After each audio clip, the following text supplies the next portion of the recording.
I want to turn now to oversight, one of the most important topics during this hour every day. Oversight and the latest on the Paycheck Protection Program. There are new reports that 4 members of Congress or their family members reap the benefits of the program that was created to help small businesses weather the storm through the coronavirus.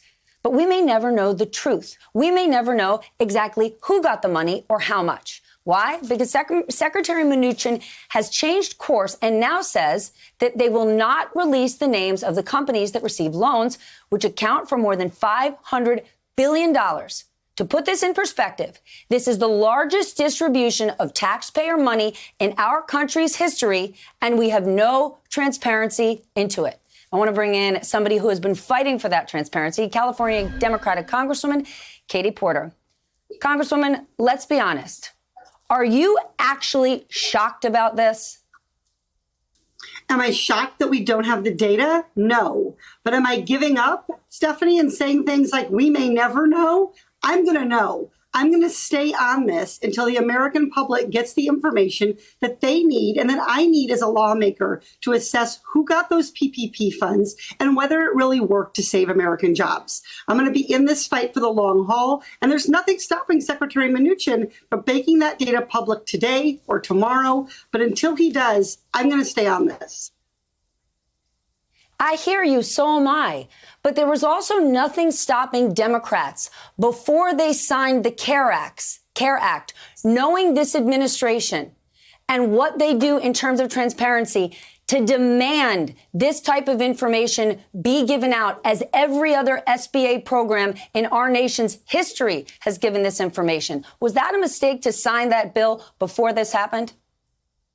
I absolutely think we should have written those transparency provisions into the bill. And this is one of the problems that we've seen with lawmaking during the pandemic, which is that bills are being negotiated by party leaders on both sides and the White House. The bills come to us with 48 hours notice, and they're a fait accompli. We got to take them or leave them.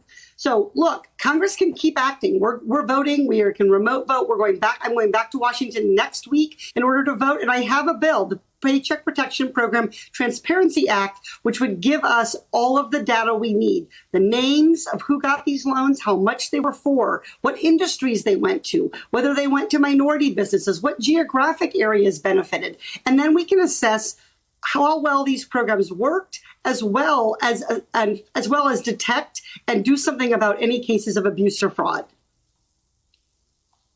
You said it. The leadership of both parties have been working on these things in private and then handing it down. You have been making an argument for you specifically to be involved in oversight from the beginning.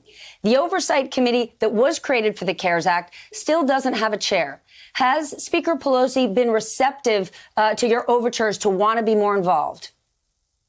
Well, let's remember there are multiple oversight bodies here. You and I are very focused this morning, and frankly, I think you and I get up. You and me are the only 2 Americans who get up every morning very focused on the Paycheck Protection Program. That does not have sufficient oversight, period. Because the Congressional Oversight Commission, which was created, only has jurisdiction over the $500 billion that went to Treasury for the larger businesses, for things like the Main Street Lending Facility, which, by the way, I also have a lot of oversight questions about. And that commission today, months later, still lacks a chairperson and therefore is still not being effective. But even if we got a chairperson, even if the Congressional Oversight Commission had been up and running weeks and weeks and months ago, as it should have been, we still wouldn't have answers on the Paycheck Protection Program. So Steve Mnuchin faces a choice. He can either disclose these data in a public, transparent way that permits Congress and others to do their jobs, doing oversight and assessing whether the program works, or we're going to pass the Paycheck Protection Transparency Act and demand that he give us these data. I look forward to seeing this data. You and Senator Kamala Harris wrote a letter to Secretary Mnuchin last week along these lines. You've also urged bank CEOs to give this information. Do you think you have a chance of getting it from either of those avenues without passing this bill?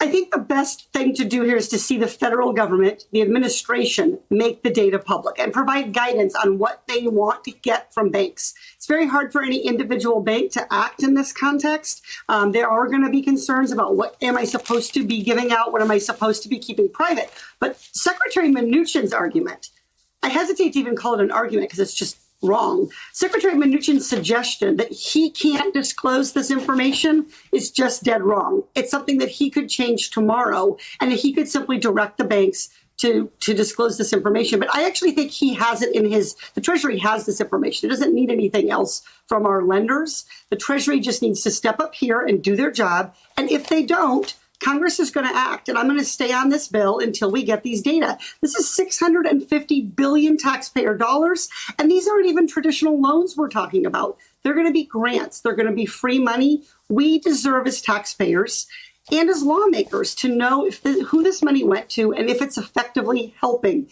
keep people in their jobs and getting their paycheck. We just have to, I know we have no more time left, but I appreciate you focusing on this. And we have to remind our audience, there is no precedent for keeping this information private. These aren't private loans. These are business loans. This should be public information. When this thing started, the SBA and the Treasury said, through Freedom of Information Act, we can request this information and get it. Suddenly, they're changing their tune. So please don't let it just be the Congresswoman and I. Let's keep asking this question. Congressman Porter, thank you so much for joining me this morning. The American public needs to be in this fight with us. Thank you. Hey there, I'm Chris Hayes from MSNBC. Thanks for watching MSNBC on YouTube. If you want to keep up to date with the videos we're putting out, you can click subscribe just below me or click over on this list to see lots of other great videos.